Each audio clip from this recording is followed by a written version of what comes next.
Alô, alô, você conectado no Nação Geográfica. E aí, tudo beleza? Estão curtindo o nosso canal? Não deixe de seguir, acionar o sininho da notificação, fazer o seu comentário, deixar o seu comentário, a sua crítica, para que nós possamos cada vez mais melhorar o nosso canal, que tem o objetivo de conectar vocês, o conhecimento do nosso dia a dia, muitas informações, é claro, com os conceitos e temas da geografia. E na videoaula de hoje vamos falar um pouquinho sobre relevo, clima, meio ambiente e um problema que está começando a surgir nessa época do ano, que são as chuvas de verão, o período mais chuvoso do Brasil, em especial na região sudeste. Então roda a vinheta! Exatamente, galera, nós estamos falando de um problema que já atingiu cerca de 4.000 pessoas que perderam a sua vida e que também deixaram mais de 32.000 pessoas sem casas só no Rio Grande do Sul em 2024. Além disso, foram registrados para mais de 100 enchentes só no século XXI no Brasil. Então é um problema extremamente importante que a geografia tem muito para falar com vocês. Então vem com a gente, vamos juntos. Primeira questão muito importante, o que são as chuvas de verão?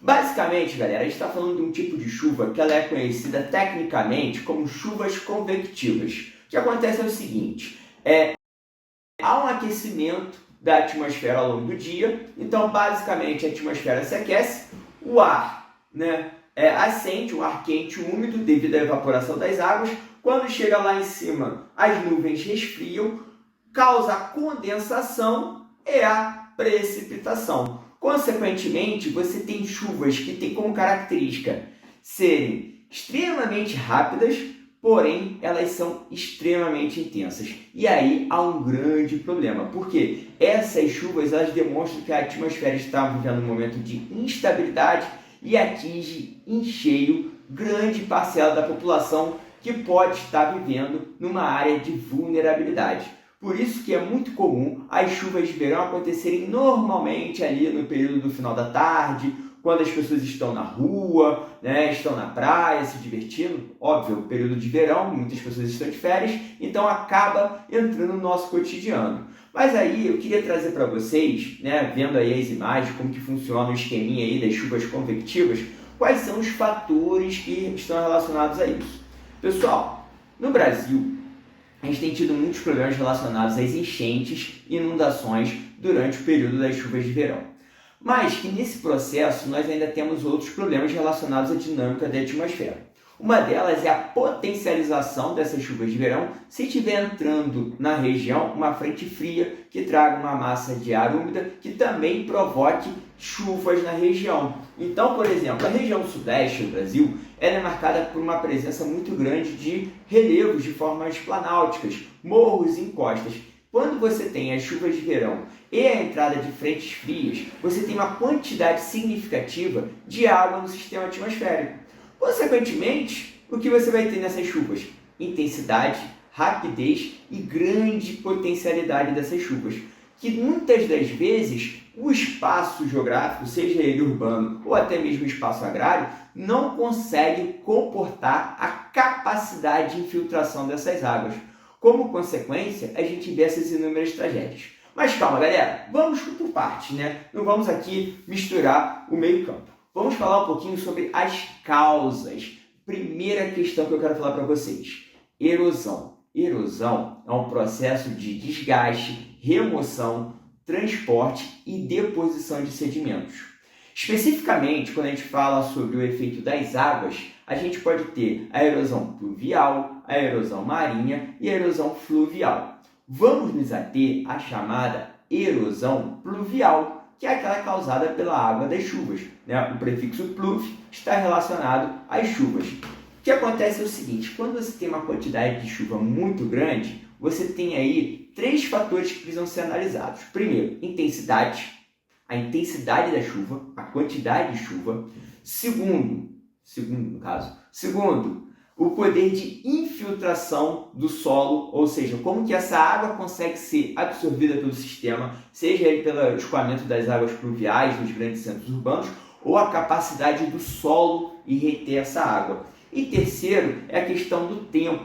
Isso tem muito a ver com a intensidade. Então, se chover muito num período relativamente pequeno, a gente tem um problema bastante significativo. Então, a erosão pluvial é aquela erosão causada pela água das chuvas. Erosão é um processo de desgaste, remoção e transporte de sedimentos. Então, você tem uma modificação no relevo. Bizu para você. Se você tivesse que fazer uma resposta relacionada à erosão pluvial, primeiro, energia, chuva, tempo, intensidade e filtração. Acabou. Não tem mistério. São esses os fatores. Além disso, a erosão pluvial ela pode ser classificada em laminar, provocação de sulcos e ravinas. Mas nós não vamos falar aqui porque o nosso intuito é outro nesse momento. E aí, quais são as causas, para além da erosão pluvial, que provoca esse problema?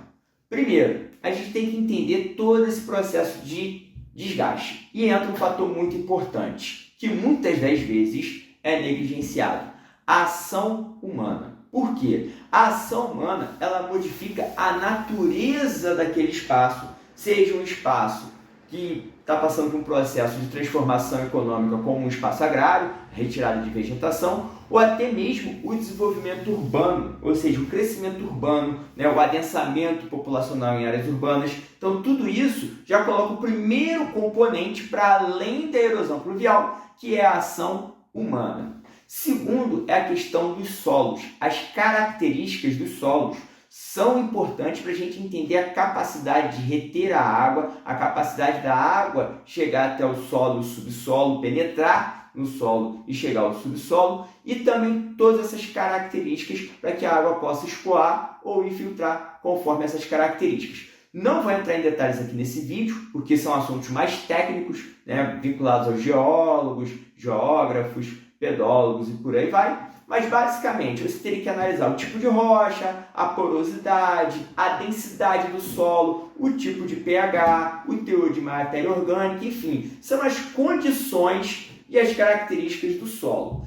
que envolve a capacidade de infiltração e retenção da água por esse subsolo.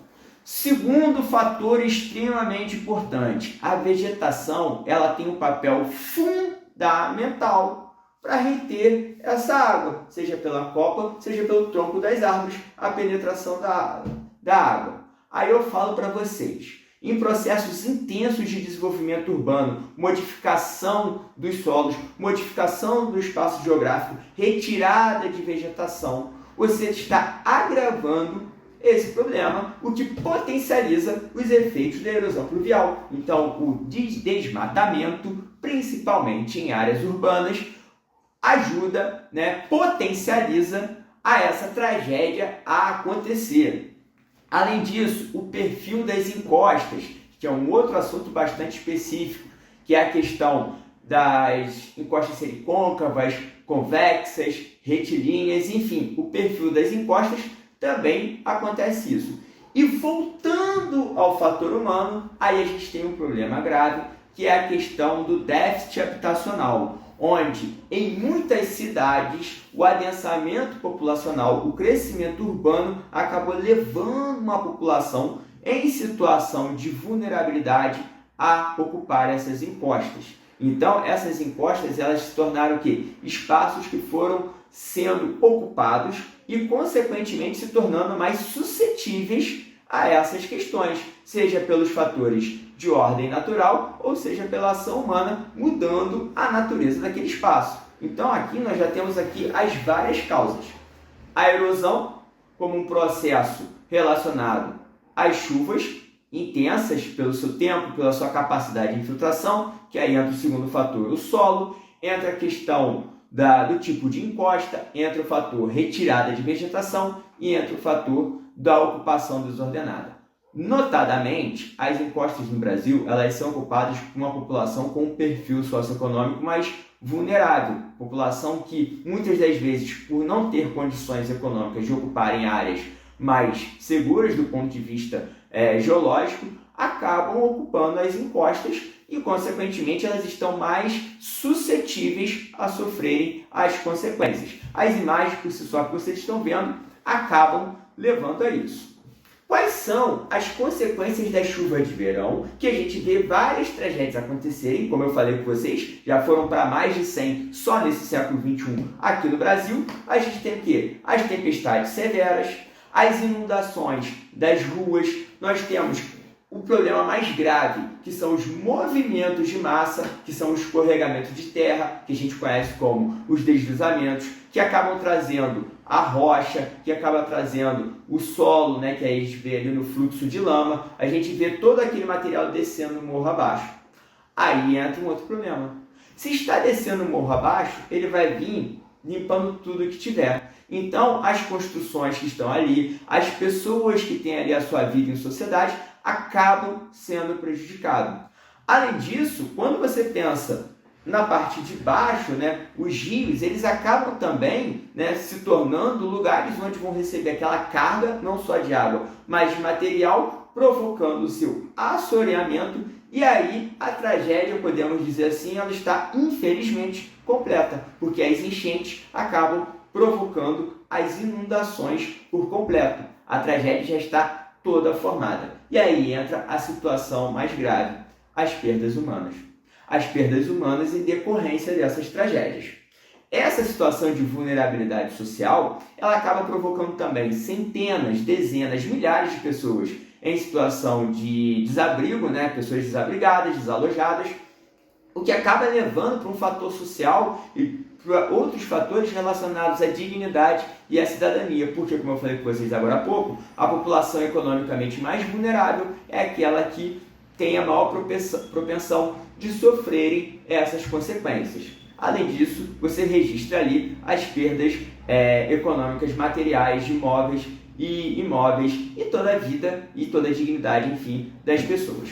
No Brasil, a gente já registrou inúmeras tragédias nesses últimos anos. Podemos destacar, por exemplo, Niterói, uma cidade aqui no Rio de Janeiro, a tragédia do Morro do Bumba, que teve outros fatores, mas a quantidade de chuva intensa foi o principal fator para a tragédia acontecer de maneira significativa. Nós tivemos em 2010 também a tragédia de Angra dos Reis.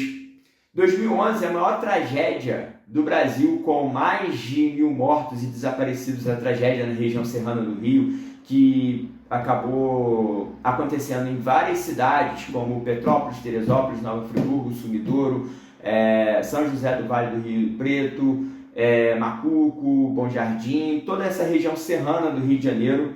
Isso não é uma exclusividade da região sudeste, como nós temos também as tragédias de Santa Catarina em 2015, no Rio Grande do Sul, em 2024, as chuvas, nesse caso aí especificamente, as chuvas provocadas por um ciclone, não foi nem as chuvas de verão propriamente dito, mas as consequências foram tais quais, como as mortes e os desabrigados.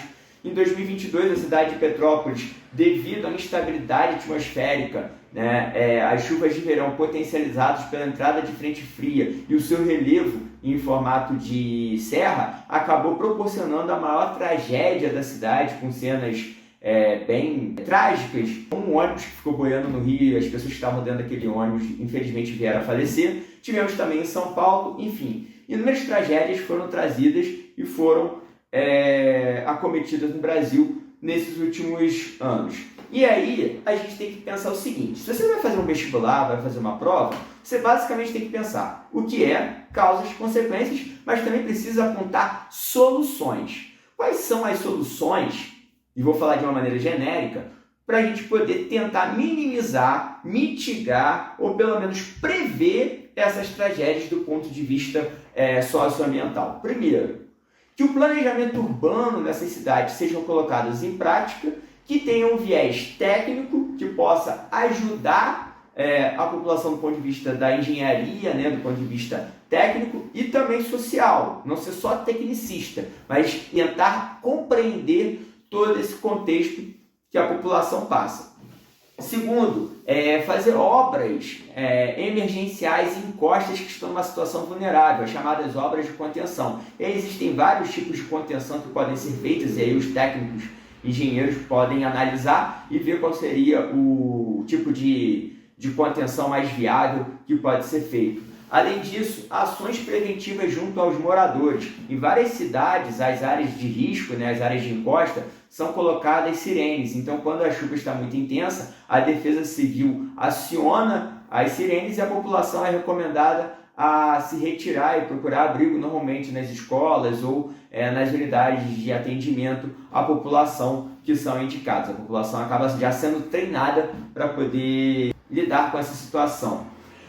Do ponto de vista técnico, também se pode falar na melhoria no sistema de drenagem de esgoto, seja nas áreas urbanas ou também nas áreas agrícolas, um sistema de infiltração eficiente para que a água ela possa escoar de maneira significativa.